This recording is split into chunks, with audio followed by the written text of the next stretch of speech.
Verteltheateroorlog voor basisscholen. Fairplay Weekend SV IJsselstein. Het is vandaag 30 maart. Dit is het Pelemaasjournaal. Deze week wordt een bijzonder verteltheater voor basisschoolleerlingen in Kapel Sint-Anna georganiseerd. Acteur Frans van de Pas neemt de kinderen mee op een interactieve tocht door de Tweede Wereldoorlog. Muisstil waren de kinderen en dat een uur lang. De leerlingen van basisschool Sint-Petrusbande luisterden aandachtig naar een verhaal over 2 jongeren in de oorlog dat Frans van de Pas op een zeer spannende manier wist te vertellen. De kinderen waren na afloop onder de indruk. De volgende ochtend zegt vader: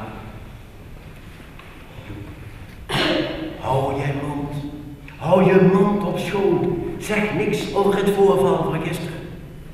Ik vond het wel indrukwekkend, want hij vertelde het ook heel erg om zeg maar, dat je er echt bij was en echt spontane bewegingen en zo. Ja, het was heel interessant en hij kon het ook heel mooi uitbeelden, alsof je er ook echt bij was. Het verteltheater wordt georganiseerd in het kader van 70 jaar bevrijding. Het Oranje Comité Venray en de leiding van SPOV-scholen kwamen met het idee om ook iets speciaals voor leerlingen te organiseren. Zo ontstond dit verteltheater. En naast het spannende oorlogsverhaal vertelde Van der Pas eerst wat algemene informatie over de Tweede Wereldoorlog, waarbij hij veel vragen stelde aan de kinderen. De leerlingen van Sint-Petrusbande hadden nog behoorlijk wat kennis over de oorlog. Daar was ik heel blij mee. Dat verschilt van school tot school. Er zijn ook scholen waar heel weinig uitkomt, waar bepaalde begrippen niet leven, ook wat betreft de achtergrond van deze locatie. Maar dit was een heel mooi voorbeeld van een klas die goed op de hoogte was en maakt het extra leuk. De kinderen in Nederland leven nu natuurlijk in een gebied waar vrede is. Maar toch denken ze na over wat de oorlog toen heeft betekend voor de mensen. Ik vind het eigenlijk wel erg, want dat gewoon onschuldige mensen eigenlijk gewoon worden opgepakt en gewoon zonder pardon gewoon in een kamp worden gezet of zo. En hoe vind jij het dat er nu nog aandacht aan wordt besteed? Want er is nu toch geen oorlog meer in Nederland? Ja, ik vind het wel goed dat er nog steeds over na wordt gedacht, want het is heel erg dat het is gebeurd en dat mag nooit nog een keer gebeuren. Frans van der Pas benadrukte ook dat er genoeg gebieden in de wereld zijn waar nog wel oorlog is en dat vrede helemaal niet zo vanzelfsprekend is. Hij hoopt dat de leerlingen door dit verhaal zich meer bewust worden van het verleden. Dat verhaal bij hen blijft. Dat is belangrijk natuurlijk, die boodschap die erachter zit. Maar van de andere kant hoop ik stiekem dat ze ook een beetje liefde krijgen voor het cultureel erfgoed van Venray. Want ik heb ook even ingezet op de locatie, Sint-Anne-terrein, Sint-Savaas is genoemd. Ja, ik heb heel veel met geschiedenis en met name het cultureel erfgoed van de regio. En ik hoop dat ik dat ook een beetje over kan brengen. Morgen krijgen onder andere de leerlingen van basisschool De Landweert en Estafette het verteltheater te zien.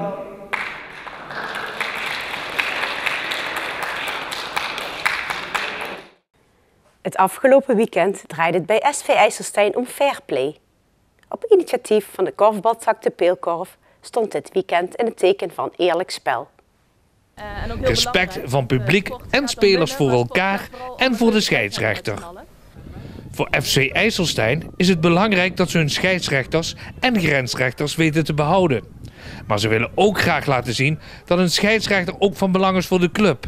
En dat je binnen een voetbal- of korfbalclub veilig een wedstrijd moet kunnen fluiten. Samen met de afdeling korfbal hebben ze een commissie in het leven geroepen om deze eerste Fairplay-dag te organiseren. Natuurlijk kent iedereen de verschrikkelijke verhalen. Gelukkig komt dit in IJsselstein nog niet voor. Ja, geweld. Ik moet zeggen, in een dorp als IJsselstein blijft dat bij een stukje verbaal geweld zo nu en dan. Maar daar hebben wij hier in IJsselstein helemaal geen klagen over. En als er al eens wat te veel verbaal geweld is, dan proberen wij als club daarin meteen in te grijpen. En dan spreken we betreffende persoon of personen aan en dan lossen we dat op.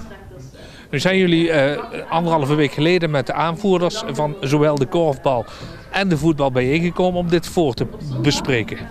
Ja, we hebben, om ook een beetje rugbaarheid te geven, hebben we de aanvoerders van zowel korfbal als voetbal uitgenodigd, hebben gezellig bij elkaar gezeten, hebben een kort woordje gedaan van wat fairplay inhoudt, een aanvoerdersband uitgereikt en een mooie foto gemaakt. En ook daarin proberen te tonen naar de club zelf, maar ook naar de buitenwereld dat wij één club zijn als voetbal en korfbal. Er was buiten voor de scheidsrechters zeker ook aandacht voor de supporters. Ook ouders kunnen wel eens reageren op wat er tijdens een wedstrijd op het veld gebeurt. En hebben dan niet altijd in de gaten hoe dat voor de sportieve jeugd en de arbitrage overkomt. Ja, we krijgen reacties, we flyeren, er staan wat dingen in. En mensen, ja, toch even, respect, dat is wel belangrijk. Iedereen beseft dat dat belangrijk is. Ook van clubs elders. Die hier komen sporten, krijgen we positieve reacties dat het in ieder geval een goede initiatief is. En als we dan uitleg bij geven richting scheidsrechters en grensrechters, dan is er veel begrip. Maar hoe kijkt een scheidsrechter tegen deze Fairplaydag aan? Kunnen zij die aandacht wel waarderen? Nou, het is heel fijn dat je gewoon een stukje waardering vanuit de club krijgt voor het vrijwilligerswerk wat je hier doet. Je staat hier toch, ieder weekend staat je hier, geofferd door vrije middag op en het is heel fijn om door zo op deze manier een stukje waardering voor te krijgen. Nou, ik vind het goed dat er aandacht voor is. Je merkt soms dat er vooral bij deze jeugdwedstrijden, vooral vanaf de kant, veel commentaar gegeven wordt. En ik vind het goed dat er even extra op gelet wordt. Wel eens een gevoel van onveiligheid ervaren? Niet door spelers of door leiders, wel eens ooit door publiek. Dat je wel serieus bejegend voelt en dat je denkt van die mensen zien wel in staat om een keer na de wedstrijd echt een keer aan te pakken. Maar ja, nooit echt iets gebeurt gelukkig, dat niet. Hoor je dat als scheidsrechter? Ja, soms wel. Ja, je kunt je er niet altijd helemaal voor afsluiten. Ik vind het goed dat we daar een keer aandacht voor vragen en ja, dat die mensen gewoon een keer die waardering kregen en ja, dat we het gevoel kregen dat we iets nuttigs doen. Ik denk dat het goed is om er regelmatig aandacht aan te besteden, omdat het anders ook wel weer verwatert en je toch in het fanatisme schiet en mogelijk dingen zegt of doet waar je anders niet, die je nu niet zou doen. Voor SV IJsselstein is dit zeker niet de eerste en laatste keer dat ze deze Fairplaydag organiseren. Die commissie willen we proberen in de benen te houden en in de toekomst toch 1 of 2 keer per jaar iets rondom de scheidsrechters en grensrechters organiseren. Tot zover het Pelemaasjournaal. Deze uitzending wordt herhaald tot en met dinsdag 6 uur 's avonds. Weer of geen weer, bij ons is het altijd vakantieweer. Aankomende nacht verloopt bewolkt.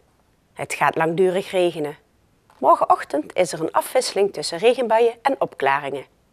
'S Middags en 's avonds trekt een aantal buien over, met kans op hagel en onweer. Het wordt tijdens zonnige perioden maximaal 12 graden. Bedankt voor het kijken en heel graag tot morgen.